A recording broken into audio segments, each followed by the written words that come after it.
मी सौ मुक्ता कोरपे शब्दगुंफन समूहासाठी माझी स्वरचित कविता जिजाऊ आज आपल्यासमोर सादर करत आहे। 12 जानेवारी रोजी राजमाता जिजाऊ यांची जयंती नुकतीच साजरी करण्यात आली। त्यानिमित्त त्यांना त्रिवार वंदन आणि या कवितेतून माझे त्यांना नमन। ऐकूयात।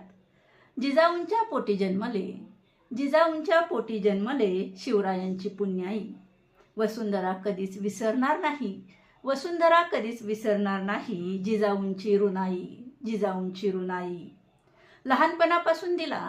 लहानपणापासून दिला शिवरायांना ठेवा संस्कारांचा, लहानपणापासून दिला शिवरायांना ठेवा संस्कारांचा। शास्त्रोक्त शिक्षण देऊन अर्पिला वसा स्वराज्याचा, अर्पिला वसा स्वराज्याचा।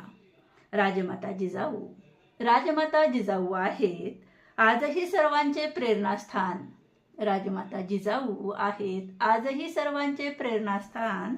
शौर्य, नीती, पराक्रम आणि राष्ट्रप्रेमाचे उगमस्थान, शौर्य, नीती, पराक्रम आणि राष्ट्रप्रेमाचे उगमस्थान। जिजाऊंनी हिंदवी स्वराज्याचा स्वप्नांना दिला आकार, जिजाऊंनी हिंदवी स्वराज्याच्या स्वप्नांना दिला आकार। आणि छत्रपती शिवरायांनी प्रत्यक्ष स्वराज्याला केले साकार, प्रत्यक्ष स्वराज्याला केले साकार। राजमाता जिजाऊंच्या चरणी कोटी कोटी प्रणाम, राजमाता जिजाऊंच्या चरणी कोटी कोटी प्रणाम। आणि कायम जपूया स्त्री जातीचा सन्मान, स्त्री जातीचा सन्मान। धन्यवाद।